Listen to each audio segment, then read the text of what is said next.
Grieve साध साध सब नेक हैं, आप अपनी ठोरे। जो सतलोक ले जाएंगे वो साधु कोई और।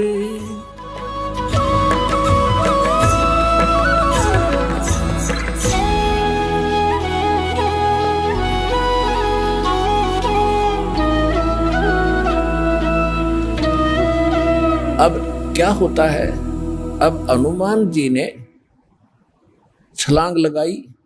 एक सिद्धि है जो आकाश में उड़ जाने की प्राप्त हो जाती है। आकाश मार्ग से जाके वो लंका में प्रवेश हुआ। हनुमान जी, उनको कुछ आभास हो गया था, किसी जटायु नाम के एक पक्षी ने बता दिया था कि लंका का राजा रावण उठा कर ले गया। इसलिए वहां जाने की और किसी में हिम्मत नहीं थी। सूरवीर बलवान थे। हनुमान जी ने कहा कि मैं जाऊंगा तो कुछ ऐसी निशानी दो मुझे, ताकि मुझे पहचान सके कि मैं ऐरा गहरा व्यक्ति नहीं हूं, मुझ पर विश्वास करे माता। तो कहते हैं रामचंद्र जी ने अपनी छाप दे दी, अंगूठी निकाल के, उस पर नाम लिखा था उनका, और उसको सीता खूब पहचानती थी। उधर से सीता को घना दुखी कर ही रखा था, सता रखा था रावण ने, एक नौलखे बाग में छोड़ रखा था और उससे रोजाना यातना दिलाता था और अपनी पत्नी बनने की स्वीकृति वो उससे करवाना चाहता था। वो उसने स्वीकार नहीं की और रावण को एक श्राप लगा हुआ था कि तू कभी किसी औरत के साथ बलात् नहीं कर सकेगा। स्वेच्छा से कोई संपर्क हो तो वो अलग बात है, लेकिन तू किसी का ऐसे जबरदस्ती नहीं कर पाएगा, नहीं तो गल जाएगा। तो इस डर से वो जबरदस्ती नहीं कर पा रहा था और उधर से उसको पीड़ित कर रहा था कि स्वयं यश कर दे, लेकिन वो सीता ने नहीं किया था। एक वृक्ष के नीचे बैठी थी और अपने कर्मों को कोस रही थी। छोटा सा रूप बनाकर एक बंदर का हनुमान जी उसी वृक्ष के ऊपर बैठ गए थे। यातना देने के लिए औरतें आई थी तो भी उसने देखा था। जब वो चली गई उसके बाद फिर हनुमान जी ने ऊपर से वह अंगूठी डाल दी। वो तो राजदूत बनकर गए थे।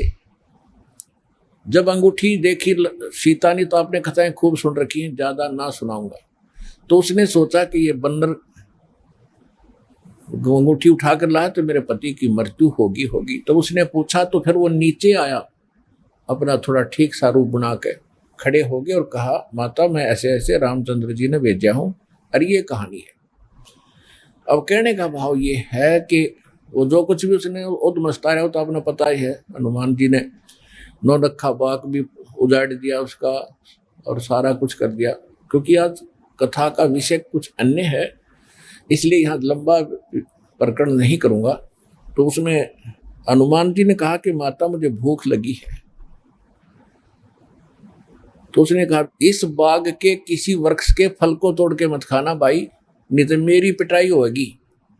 मेरे को आदेश है, कोई फल गिर जाए तो खाना, तो टूटा हुआ अपने आप तोड़ के नहीं खाएगी।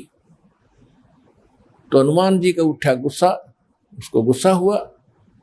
उसने कहा ठीक है, पहले तो सारे तोड़ तोड़ का फल खाए, फिर वह पेड़ पड़ कर समुद्र में फेंक दिए।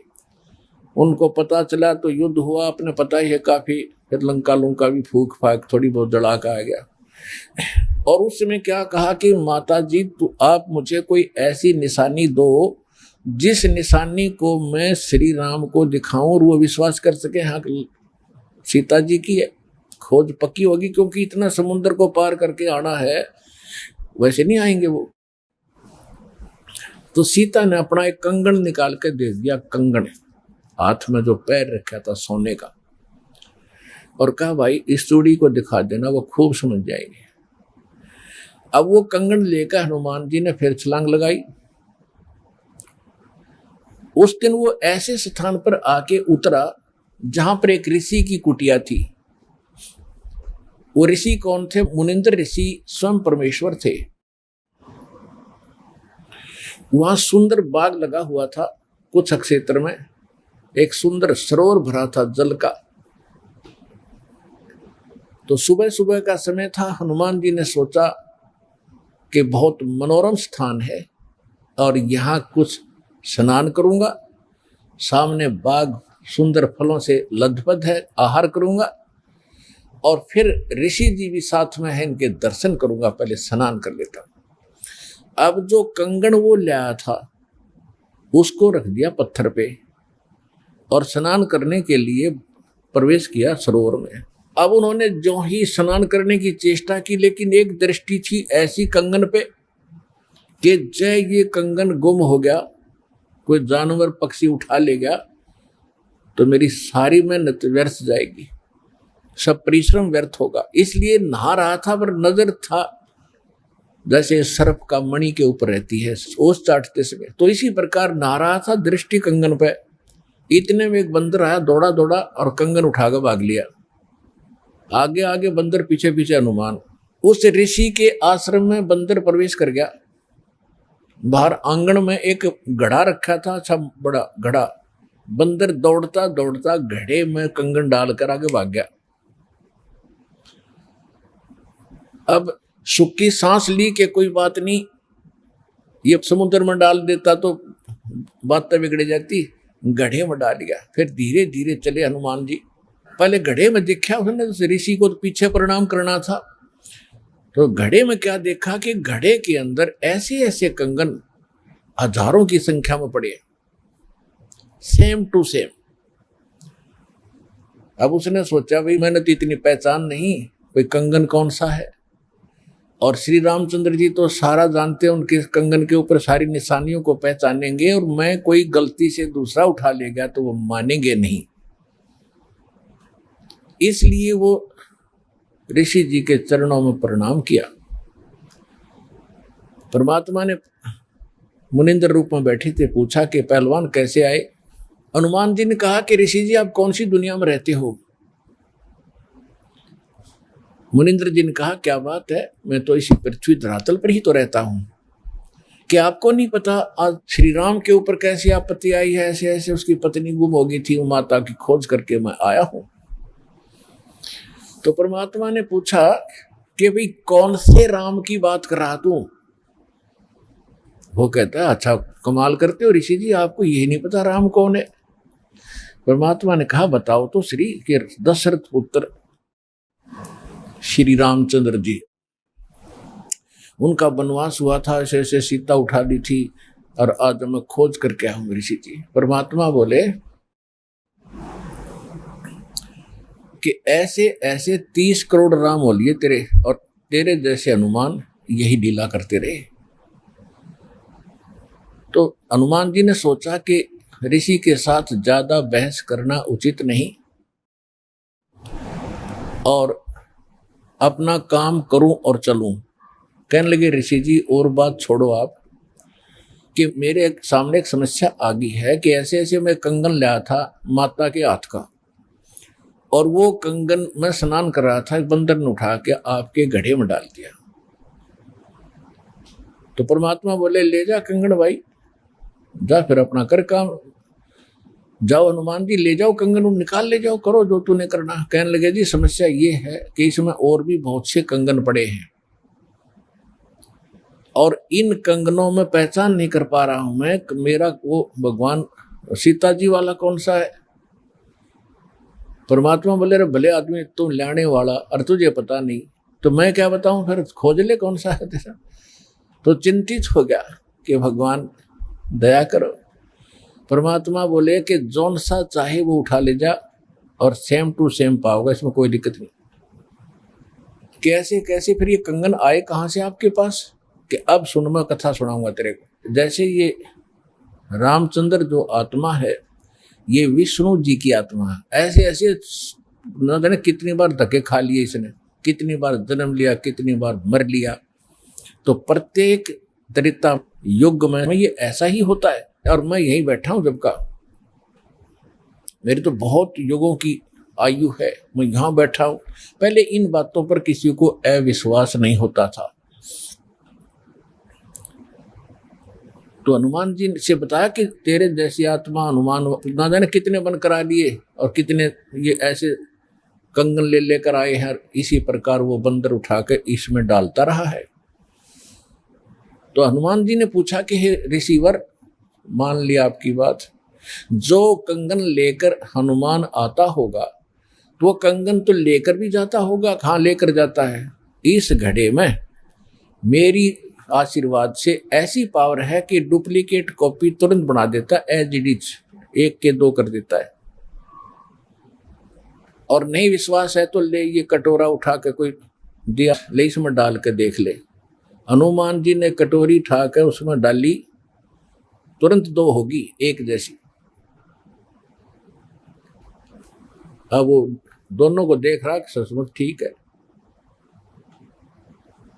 तब हनुमान जी को कुछ विश्वास हुआ कि संत नहीं, ये कोई और ही महापुरुष हैं, बड़े सिद्धि युक्त हैं और सारी कथा को सही जानने वाले हैं। लेकिन कहा महाराज मैं आपकी बात से सहमत हूं, होगा कोई और भगवान, पर अब मुझे समय नहीं आपकी सारी बात सुनने का, क्योंकि मैं परमार्थ के काम में लगा हूं। परमात्मा बोले भाई ठीक है, ले जाए, कोई कंगन निकाल ले जाए बेटा, सारे एक जैसे मिलेंगे। वो उठा कर ले गए कंगन को, लेकिन हनुमान जी को फिर भी विश्वास नहीं हो रहा था। जब श्री रामचंद्र जी को दिखा दिया और रामचंद्र जी ने ओके कर दिया, जब हनुमान जी को संतोष हुआ कि 3100 की 100 सत बात हो, वो उधर से वो ऋषि की घटना भी नहीं भूल पा रहा था, उधर से फिर युद्ध भी शुरू होना था। कहने का भाव ये है, बात फाइनल होगी कि सीता वहां है, सारे लक्षण बता दिए, और वो कंगन को देखकर रामचंद्र जी को विश्वास हुआ। अब समस्या आई कि उसके ऊपर पुल बनाएंगे समुद्र पर। वो कथा आपको सुना दी कि 3 दिन तक स्वयं रामचंद्र जी घुटनों पानी में खड़ा होकर के याचना करता रहा। तीसरे दिन जब उसने कहा लक्ष्मण से कि बरा अग्नि बांध दे, ये लातों के भूत बातों से नहीं मानते, इसको फूंकता हूं। 3 दिन हाथ जोड़ता रहा कि हे सागर राज मुझे रास्ता दे दो, ये मान नहीं रहा। तब विपर रूप धारण करके समुद्र आया। उसने कहा कि भगवान ऐसा ना करो, इसमें ना जाने कितने जीव जंतु हैं, सब नष्ट हो जाएंगे, आपको पाप लगेगा, और ये जल सारा समाप्त हो गया तो ये गड्ढा बन जाएगा, हजारों किलोमीटर गहरा, आप फिर भी नहीं जा सकते। कि हे रामचंद्र जी ऐसा काम करो, सर्प भी मर जाए लाठी ना टूटे। तो वो कारण जानना चाहा तो समुद्र ने बताया कि आपकी सेना में ये नल नील नाम के 2 ऐसे भक्त हैं जिनको इनके गुरुदेव का आशीर्वाद है कि इनके हाथों से पत्थर भी तैर जाते मेरे ऊपर, और कोई चीज यहाँ पर फ्लोट नहीं कर सकेगी। अपने आत्माओं यहाँ मान बढ़ाई खत्म करती है, और जितने भी वहाँ आसपास ऋषि महर्षि भगत लोग थे, वो विष्णु पुजारी होते ही थे उस टाइम। तो सब ने पता चला कि विष्णु के अवतार श्री राम आए हैं, श्री राम की पत्नी उठा ली गई है, पता चल गया है वो रावण के यहाँ है, उसके ऊपर चढ़ाई करेंगे, लड़ाई करेंगे। वो मान नहीं रहा। तो नल और नील ये भगत सारे पहुंच गए सेना में, क्योंकि भगत तो हेल्प करें, दुखी ऐसा है कि, तो वो भी सेना में खड़ा पाया आगे दोनों। तो उनको बुलाया गया। रामचंद्र जी ने कहा भी नल नील कौन है, वो आगे आए। अब पुण्यात्माओं यहाँ मार खाता है इंसान, और परमात्मा इस प्रकार की जो हम गलतियां करते हैं, अपना भक्ति नाश करते हैं, उसके लिए सतर्क करते हैं। यहाँ पर क्या किया, नल और नील के मन में अभिमान आ गया, अहंकार आ गया कि आज हनुमान भी फेल, रामचंद्र भी फेल, क्योंकि पत्थर नहीं तर रहे, समुद्र पर पुल नहीं बन रहा। हमारे पास ऐसी शक्ति है कि पत्थर रखेंगे तैर जाएंगे, आज हमारी वाह वाह हो जाएगी। अंगद भी फेल, सुग्रीव भी फेल, जामवान भी फेल, ये फेल का चक्कर मारा जीव ने। तो उस दिन वो आए, ना मालिक याद किया। रामचंद्र जी ने पूछा कि तुम्हारे पास कोई ऐसी शक्ति है पत्थर तैर जाते? हाँ जी है, कि ट्राई करके दिखाओ। उठाया, पत्थर रखा, क्यों अभिमान था कि कर देंगे काम, वो डूब गया। दूसरा फिर रखा, वो भी डूब गया। तीसरा फिर रखा, वो भी डूब गया।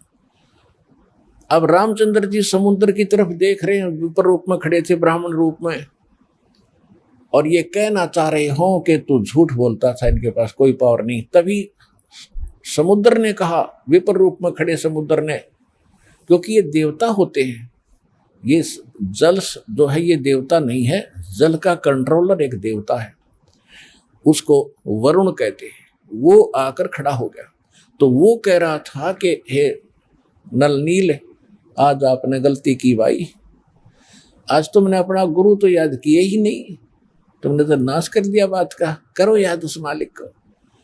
तब उनको भी याद आया, कहाँ बोली गलती बन गई आज तक। तो यहाँ परमात्मा बताते हैं, जैसे माता गर्भ को रख यत्न बनाए, ठेस लगे तो छन होवे तेरी ऐसे भक्ति नसावे। जैसे किसी बहन बेटी को गर्भ रहा हो तो उसकी कितनी केयर टेक करती है वह, उस लाल को सफल करने के लिए कि मेरा गर्भ पूरा हो और बच्चे का मुंह देखूं मैं। तो वो कैसे चिंतित रहती है, चलते समय भी कहीं ऊंचे नीचे पर पैर ना रखा जा, भगवान मेरा बालक गर्भ खराब ना हो जा।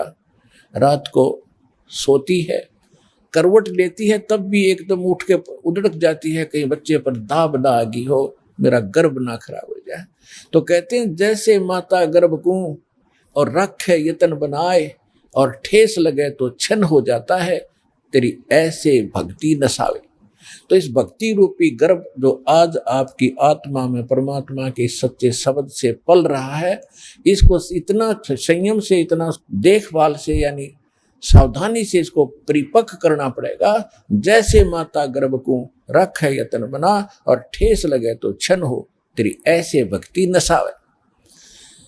तो छोटी मोटी हम गलती कर देते हैं लापरवाही में, क्योंकि हमने इस लाल की कीमत का नहीं पता, जो आज हमारी आत्मा में सत भक्ति रूपी जो मालिक का मंत्र से गर्भ रह रहा है, यानी आत्मा प्रफुल्लित हो रही है, जो भक्ति रूपी जो लाल हमारे अंदर बन रहा है, इसको ऐसे संभाल के रखना है, ना अभिमान करना है, कोई मर्यादा भंग नहीं करनी है, नहीं तो फिर नुकसान हो जाएगा, आपकी भक्ति नष्ट हो जाएगी। अब उन्होंने परमात्मा को याद किया, रे नल नील यतन करे हार, तब सतगुरु से करी पुकार। रे नल नील यतन करे हार, तब सतगुरु से करी पुकार।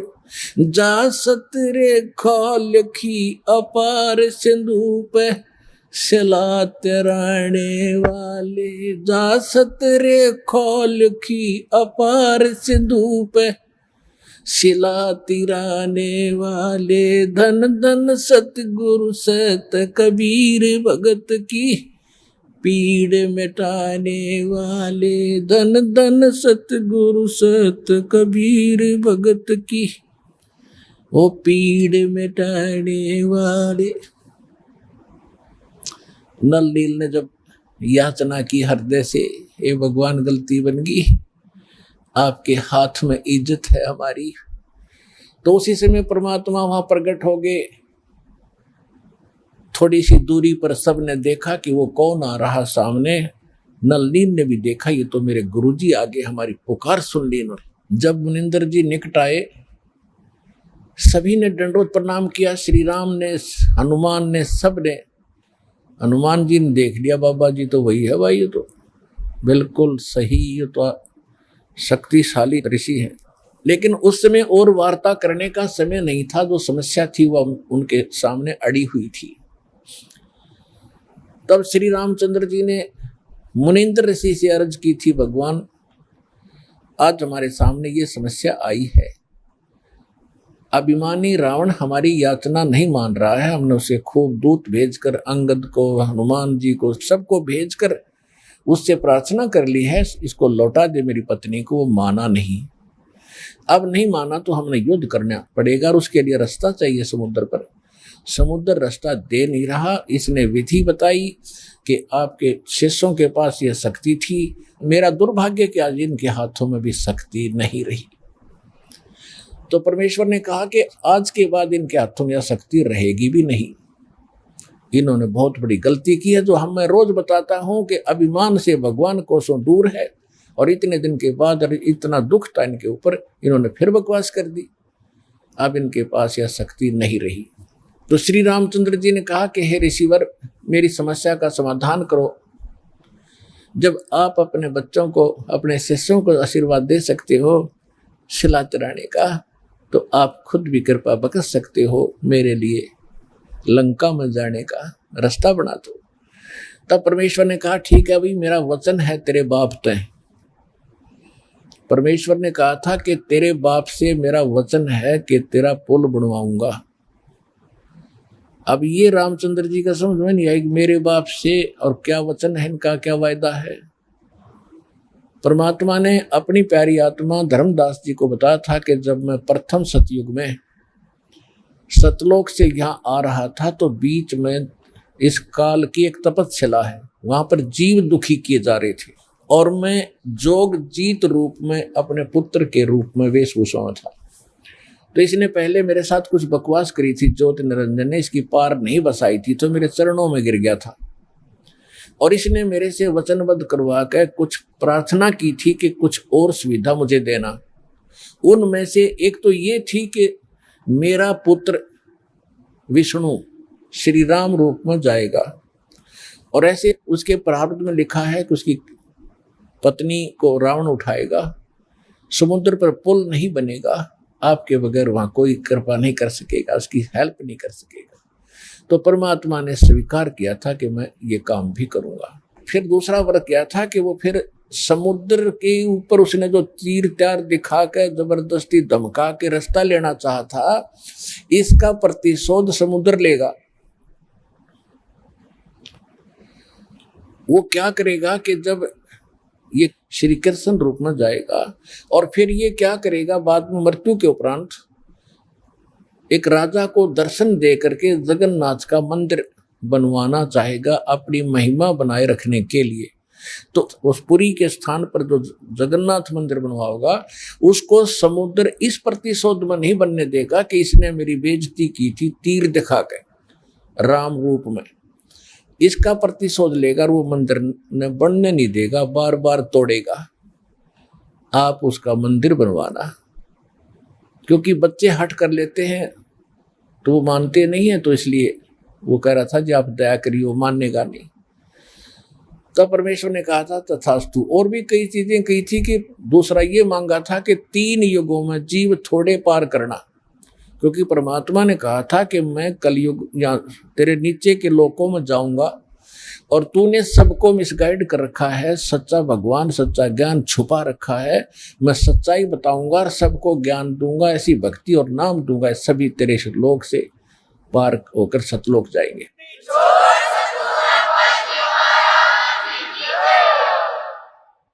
तो इस बात से वो बहुत दुखी हो गया कि तो मेरा नाश करेगा, मेरे बाग को उजाड़ेगा, क्योंकि काल ने हमारे को मिसगाइड करके, धोखा करके, मूर्ख बना के, विवश करके, और इस कच्ची बेड़ियों से बांध रखा, ये शरीर दे दिया, इसमें हाड़ चाम मांस सारा, थूक टट्टी पेशाब सारा भरा पड़ा है, और हमने इतना प्यारा लगा है ये छूट नहीं जा।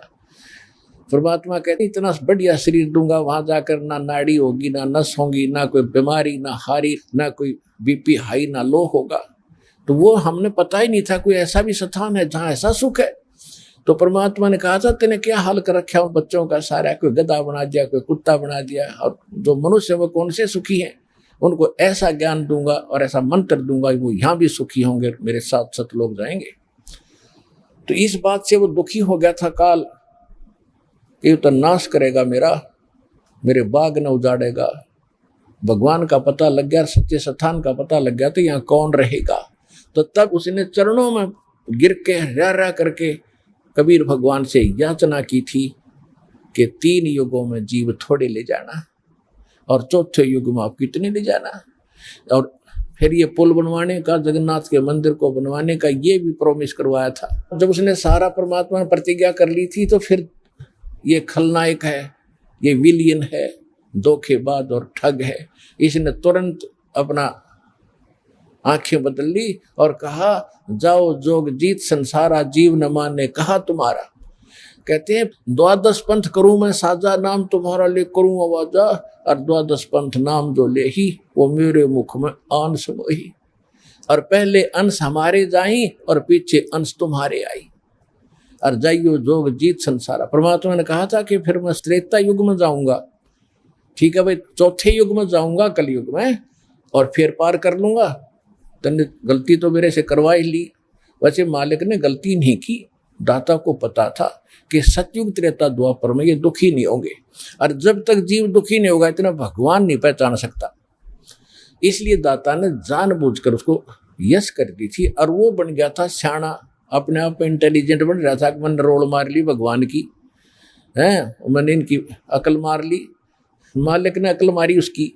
अब वो क्या कह रहा था कि देख लेना कलयुग जब आएगा, पहले मैं अपने दूत भेज के ऐसा गलत प्रचार करवा दूंगा, ब्रह्मा विष्णु महेश तक सीमित कर दूंगा, कोई पत्थर कोई पानी कोई मंदिर कोई मस्जिद गुरुद्वारों में बांध दूंगा, और पहले अंश हमारे जाई पीछे अंश तुम्हारा आई, जाओ जोग जीत संसारा, जीवन मन फिर कहा तुम्हारा।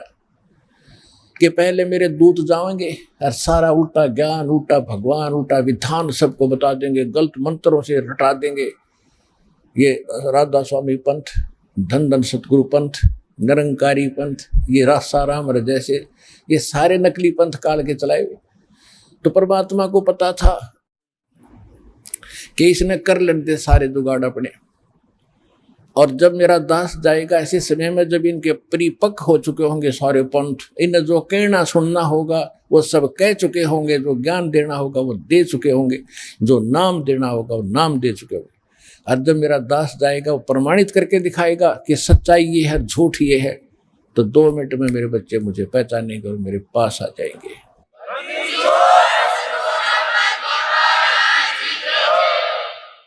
परमेश्वर ने कहा था कि चौथा युग जब कलयुग आई तब हम अपना अंश पठाई, और घर घर देखो बोध विचारा, और सत नाम सब ठोर उचारा। तो इस प्रकार परमात्मा ने जो बताया था कि चौथा युग जब आएगा और कलयुग बीतते 5500 पाचा, जब ये वचन मेरा होगा साचा। कलयुग बीत जावे जब एता, सकल सृष्टि सभी प्राणी परम पुरुष पद चेता। कि जब वो कलयुग 5500 वर्ष बीत जाएंगे तब ये मेरी बात सच्ची होगी कि घर घर में सतनाम का जाप होगा, घर घर में मेरे ज्ञान की चर्चा होगी। लेकिन ये उस समय सच्चा होगा जब कलयुग 5505 बीत जाएगा, और उस समय सभी को पता होगा कि एक परम पद है। कौन सा? गीता अध्याय नंबर 18 के श्लोक नंबर 62 में, जिसके विषय में कहा कि अर्जुन तू सर्वभाव से परमेश्वर की शरण में जा, उसकी कृपा से तू परम शांति को और सनातन परम धाम को, शाश्वत स्थान को प्राप्त होगा। गीता अध्याय नंबर 15 के श्लोक नंबर 4 में कहा कि तत्वदर्शी संत की प्राप्ति के उपरांत उस तत्व ज्ञान से इस अज्ञान को काटकर उसके पश्चात परमेश्वर के उस परम पद की खोज करनी चाहिए, जहां जाने के बाद साधक कभी लौटकर संसार में नहीं आते। और जिसने सबरमंडल की रचना की, उस परमेश्वर की उस परम पद की यानी अमर लोक की शाश्वत स्थान की खोज करनी चाहिए। तो यहाँ परमात्मा कह रहे हैं कि चौथा युग जब कलयुग आई तब हम अपना अंश पठाई, और घर घर देखो बोध विचारा, घर घर में तत्व ज्ञान का चर्चा चला करेगी, और सतनाम सब ठोर उचारा, सतनाम का सबको दिया जाएगा। आज तक सतनाम की छींट भी ना लगी थी, ना राधा स्वामी वालों को, ना धन सतगुरु वालों को। और सतनाम सतनाम का तो बहुत गुणा गीत गाते हैं, और कख नहीं पता इनको। ऐसे सिख समाज को सतनाम का कोई पता नहीं था। नानक साहिब जी सतनाम का जाप किया करते थे, 2 अक्षर का जाप था। लेकिन इन महापुरुषों को परमात्मा ने सख्त हिदायत दे दी थी कि अभी डिस्क्लोज ना करना, नहीं तो काल के दूतों का दाव लग जाएगा और ये सब बच्चे मुझे पहचान नहीं पाएंगे। तो महापुरुष थे, उन्होंने जो कह दिया सो फाइनल। को तो भगवान से मिलकर आए थे, भगवान की एक एक बात को उन्होंने स्वीकारा और उसी तरह आचरण किया। तो अब परमात्मा ने कहा कि जो 5505 वर्ष बीत जाएगा कलयुग, उसके बाद सबके मुंह पर सतनाम का जाप होगा। आप देख रहे हो, धन धन हो गए आप। इस सतनाम का किसी को पता भी नहीं था, आप सतनाम का जाप कर रहे हैं 8-8, 10-10 वर्ष के। तो सौभाग्य तुम्हारा, भगवान के विशेष कृपा पात्र बच्चे हो आप, जो सतलोक आश्रम बरवाला जिला हिसार हरियाणा में पहुंच रहे हो, दीक्षा प्राप्त कर रहे हो।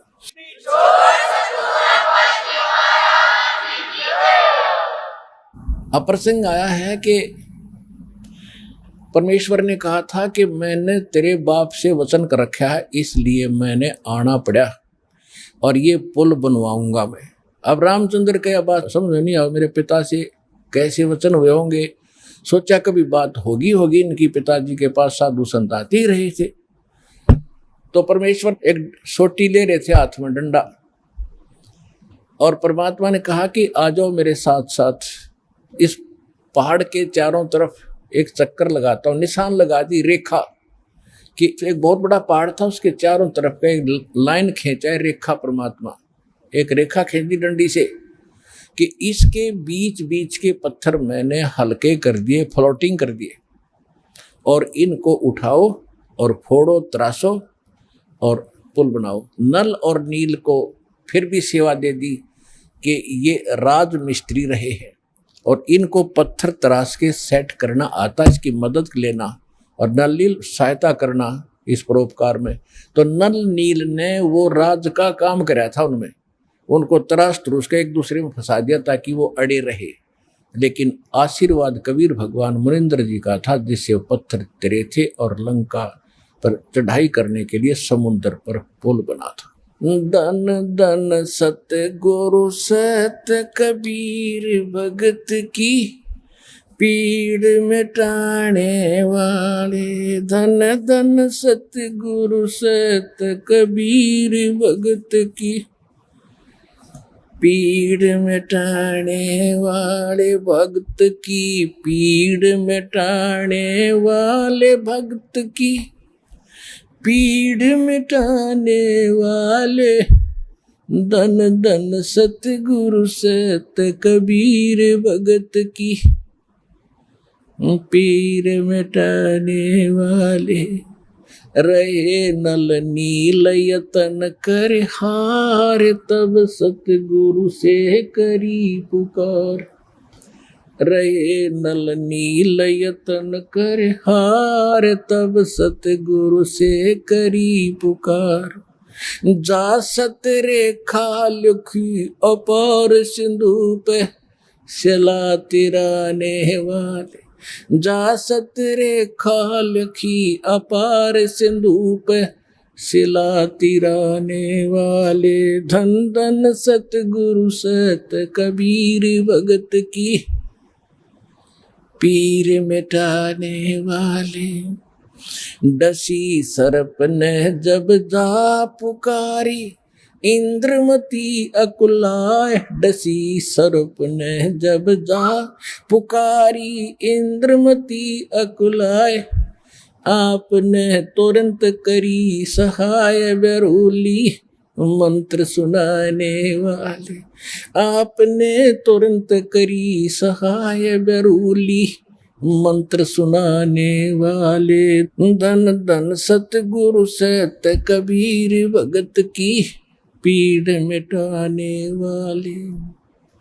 दामोदर सेठ के होते अकाज, अर्ज करी डूबता देख जहाज। दामोदर सेठ के होते अकाज, अर्ज करी डूबता देख जहाज। लाज मेरी रखियो ग्रीव नवाज, सिंधु से पार लंगाने वाले। लाज मेरी रखियो ग्रीव नवाज, समुद्र से पार लंगाने वाले।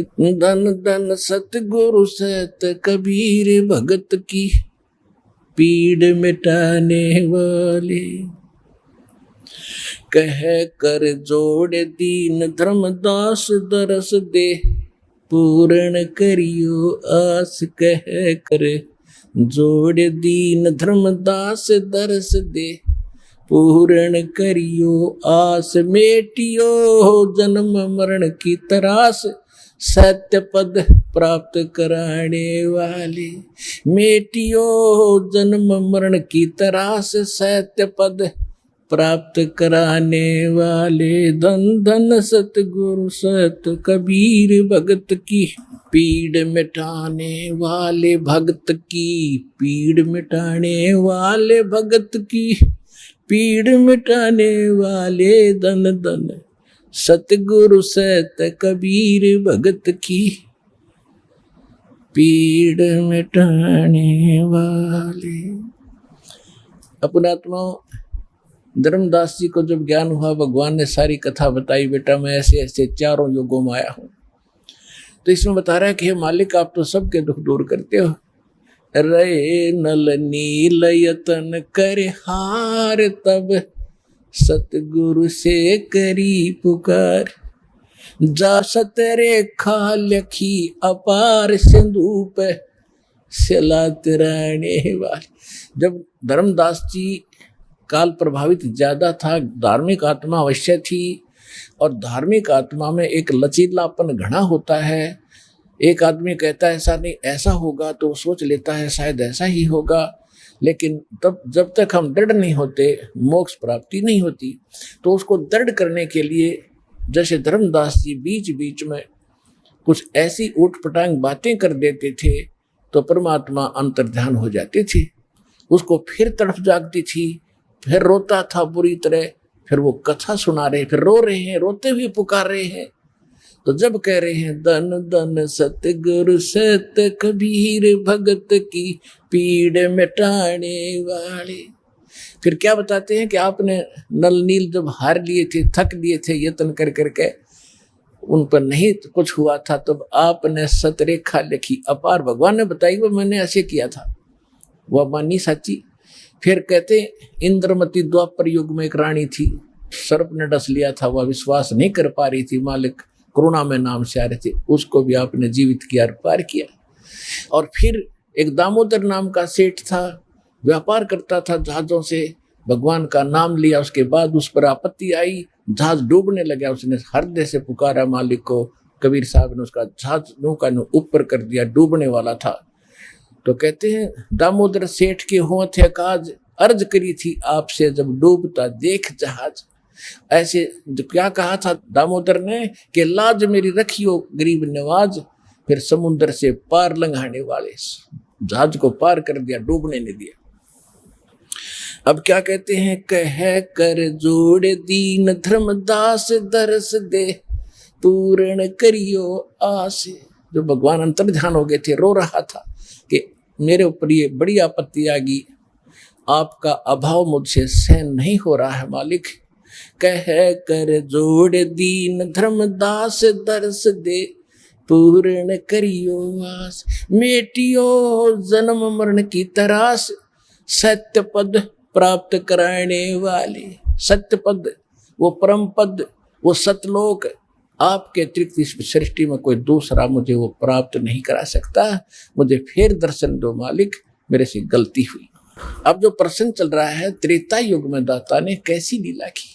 अब क्या होता है देखो पुण्यात्माओं, हम परमार्थी भी हैं, क्योंकि भगत का स्वभाव होता है कि वो परमार्थ पर ज्यादा रुचि रखता है, लेकिन परमार्थ के साथ साथ स्वार्थ भी होना चाहिए थोड़ा सा। वो स्वार्थ कौन सा? अपने कल्याण का, आत्म कल्याण का स्वार्थ भी चाहिए।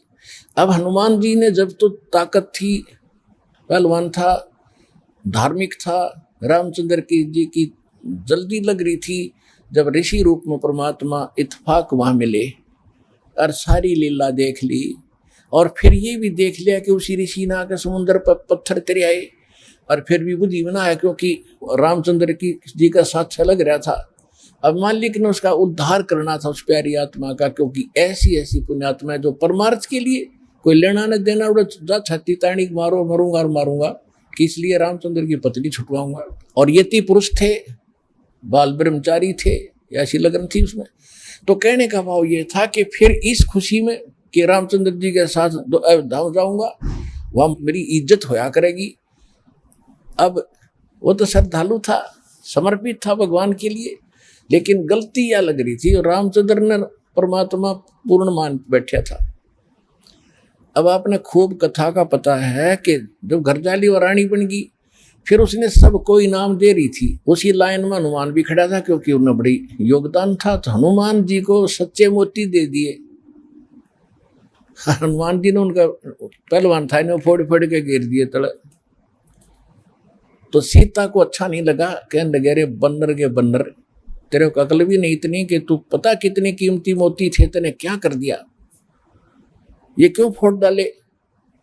उसने ये कहा कि मैं इसमें ये देख रहा था इन मोतियों में कहीं राम का नाम है तो मेरे काम है, नहीं तो मेरे काम नहीं है। तो वो कहने लगी तू रहा बंदर का बंदर, और बंदर तो खुद थी जब अकल नहीं उसके अंदर इतनी भी। तो उसने उसको लताड़ दिया कि तू बंदर का बंदर है, तेरा ठिकाना यहाँ नहीं, तेरे तो जंगल में जाना चाहिए। हनुमान जी का ठेस लगी और उठा कर अपना लंगोट जा बैठा पहाड़ पे। अब बैठा एकला, यहां संसारिक परमार्थ करने से उसको क्या मिला? ये लोग इतना ही देते हैं। जब हम भगवान की शरण में होंगे और फिर परमार्थ करेंगे, परमात्मा हमारे साथ होगा, उस परमार्थ का फल अलग होगा। जब तक आप मनमुखी मंड रहे, किसी की तसार हला दिया, किसी का उसको सहायता कर दी, वो तो फिर आपको कर देगा अगले जन्म में, वो भी अच्छी बात है, लेकिन वो रिजल्ट लास्ट में नल ही होगा जो आपके समक्ष है। आप कथाएं खूब पढ़ते रहे हो। अब बैठा भगत एकला, वृद्ध हो गया शरीर, एक पहाड़ पे। परमात्मा गए वहां पर, तब अन्य रूप बना लिया परमात्मा ने, अन्य रूप, और जाके कहा भी राम राम, अंजनी के पवन पुत्र राम राम, राम राम महाराज जी आ जाओ, बैठो। बैठ लिया। भाई कैसे हो, कौन है, क्या नाम है? तूने बताया भाई मेरा नाम तो कोई है नहीं, मैं तो ऐसे भटक रहा हूँ और परमात्मा की खोज में लगा हुआ हूँ, ऐसे ऐसे मुझे, आप भगत आदमी हो, आपसे दो चर्चा करने यहाँ बैठ जाता हूँ, थोड़ी देर राम नाम की चर्चा कर लूँ। करो करो। कल तक हनुमान जी ने गुण गाए कि 3 लोग के भगवान आ रहे, दशरथ के पुत्र घर में रामचंद्र नाम उनका।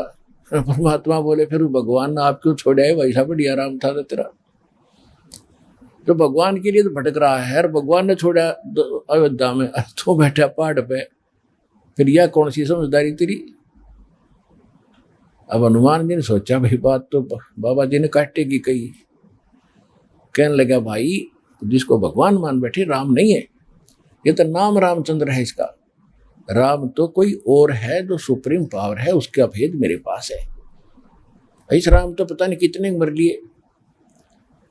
तब उसने कहा कि ये बात एक बाबा जी और कहा था मुझे ऋषि जी वहां पर। तब परमात्मा ने वो रूप बनाया कि भाई मैं हूं वही, तेरे लिए भटक रहा हूं प्यारी आत्मा।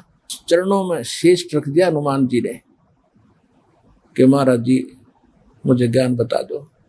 परमात्मा बोले अब थक लिया तू संसार से, देख लिया तेने क्या उपकार किया, तुझे क्या मिला वहां से, और उनको क्या मिलेगा वो फिर बता दूंगा। अब तेरे जचे को नहीं, सीता तो घर से निकाल ली जाएगी, रामचंद्र डूब कर मरेगा सरयू नदी में लास्ट में। इनकी ये हालत होती है यहाँ पर। अब जब तो हनुमान जी का सारी साची लगे ठीक, क्यों उसका जूते लाग लिए वहां से। तुमने बोला महाराज वो सच्चा ज्ञान बताओ, मैं सारी सुनूंगा। सारा ज्ञान बताया कि मैं सीधा नु का भगवान हूं तो नहीं जचा कि मैं उस परमात्मा का संदेश लेकर आता हूं, 4 युगों में आता हूं। सारी कहानी सुनकर कति साची मान ली, और फिर कहा कि जब आंखें देखूं कि अभी आप वहां से आते जाते हो तो तब कुछ यकीन हो। तो परमात्मा वहां से उड़े आकाश में, और उसको दिव्य दृष्टि दे दी हनुमान जी ना, तो 1 किलोमीटर पाछे कुछ दिखा को नहीं। हनुमान जी देख रहे यहाँ से बैठे, वो ज्वालिए सारे लोग दिखे, रामकृष्ण नर के नीचे रह गए, और वो पहुंच गए सतलोक में, वहां तक देख रहा है। फिर कहा कि महाराज वापस आ जाओ, मेरा पूरा विश्वास हो गया। तब वापस आ गए। तब हनुमान जी ने नाम लिया उस परम पिता से, तब उस आत्मा का कल्याण हुआ। पुण्यात्माओं ये है सत्यनारायण कथा।